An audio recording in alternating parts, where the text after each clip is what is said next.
Sesión en México la 27 Conferencia Internacional de la ILGA, por sus siglas en inglés, la Asociación Internacional de Lesbianas, Gays, Bisexuales y Trans.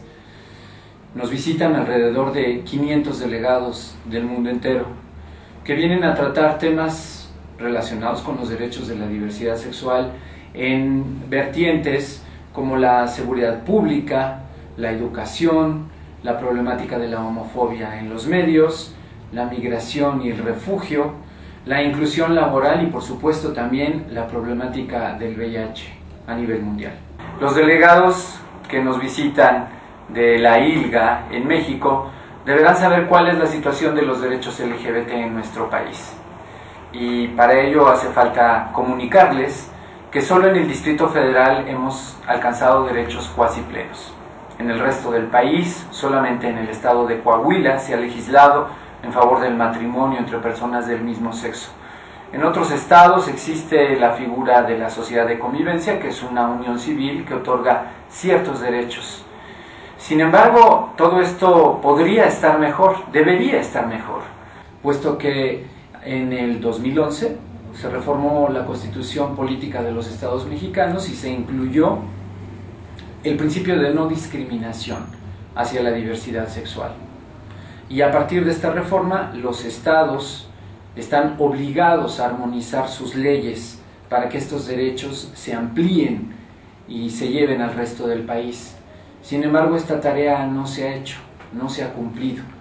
Y esto es parte de la información que nuestros compañeros LGBT del mundo entero deben de saber sobre los derechos LGBT en México. A los delegados de ILGA les comunicamos también la situación de los organismos defensores de los derechos humanos en México. De entrada hay una duplicidad de funciones. Tenemos una Comisión Nacional de los Derechos Humanos y un Consejo Nacional para Prevenir la Discriminación. Pero la discriminación también es una violación a los derechos humanos. Por eso hablamos de duplicidad de funciones.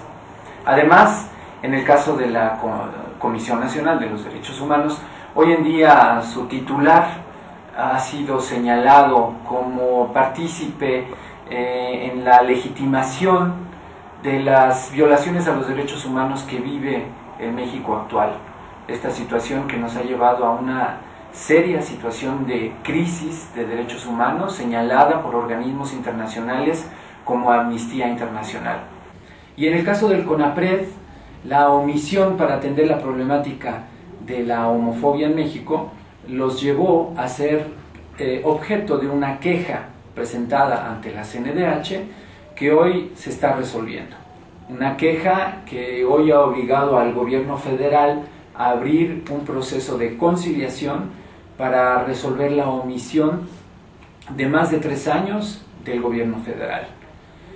A partir de este proceso estamos logrando finalmente cosas muy importantes para la comunidad LGBT en todo México. Por un lado, la implementación de un protocolo de atención policial para revertir las agresiones hacia la comunidad y por el otro más para atender la problemática de los crímenes de odio por homofobia. Una tercera demanda muy concreta es la implementación de un programa social integral que atienda a los millones de personas LGBT que hoy en México viven de pleno la exclusión social que produce la discriminación y la homofobia. Y por supuesto, la atención a la pandemia del VIH-Sida.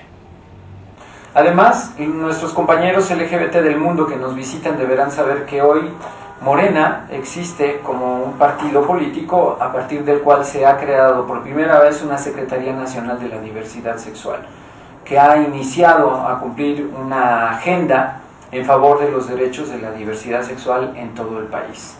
Y eso nos va a permitir pues, que las otras fuerzas políticas sigan esta directiva para que desde todos los institutos políticos contribuyamos a revertir la discriminación y la homofobia en México. Los delegados de ILGA que nos visitan lo dijeron muy claro a su llegada en la sesión inaugural.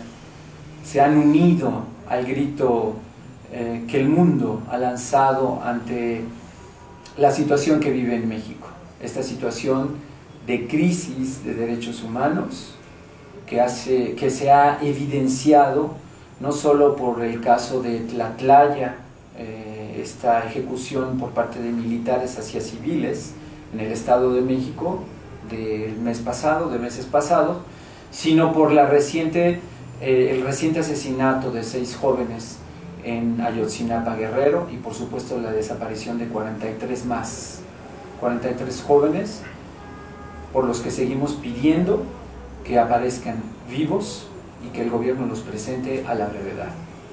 A un mes de esa desaparición, nuestros compañeros de ILGA se han sumado al grito de vivos se los llevaron y vivos los queremos. Y por eso, en apoyo a esa solidaridad también, pues les decimos que desde México seguimos luchando por los derechos de la diversidad sexual, pero por los derechos humanos en general. Bienvenidos a México y que tengan una conferencia muy exitosa.